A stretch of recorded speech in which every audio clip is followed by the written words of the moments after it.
শুভ সকাল বন্ধুরা, কেমন আছো সবাই? দেখো বন্ধুরা, কালকে গেছিলাম একটু মাঠের দিকে ঘুরতে। তোমাদের দাদাভাইকে বললাম চলো না একটু মাঠের দিক থেকে ঘুরে আসি। তোমাদের দাদাভাই কালকে একটু তাড়াতাড়ি কাজ থেকে চলে এসেছিলো।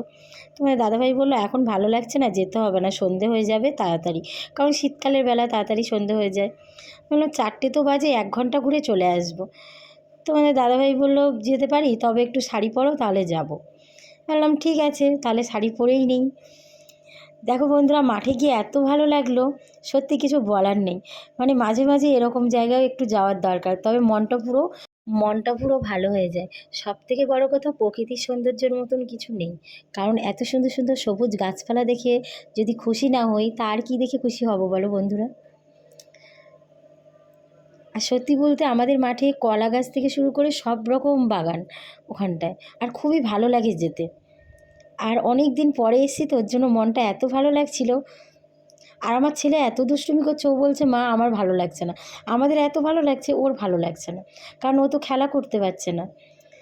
তারপর আমি ভাবলাম যেহেতু 5টা বেজে গেছে, একটু অন্ধকার অন্ধকার হয়ে গেছে, কারণ শীতকালের বেলা, ওর জন্য ভাবলাম চলো বাড়ি চলে যাই। আর আমার ছেলেও খুব বায়না করছিল বাড়ি যাওয়ার জন্য, কারণ ওর একটুও ভালো লাগছিল না। ও কখনো লাঠি নিয়ে ছাগলের পিছনে ঘুরছে, কখনো গরুর পিছনে ঘুরছে, কারণ ওর তো মাঠে ভালো লাগছে না। আর এদিকে গরু ছাগল সবাইরই বাড়ি ফেরার পালা, কারণ 5টা বেজে গেছে, অন্ধকার নেমে গেছে। আর আমরাও আমাদের বাড়ির দিকে রওনা দিলাম। ওকে বন্ধুরা, কেমন লাগলো আমার ছোট্ট মিনি ব্লগটা আমাকে কমেন্টে জানিও। বাই বাই বন্ধুরা, ভালো থেকো, সুস্থ থেকো।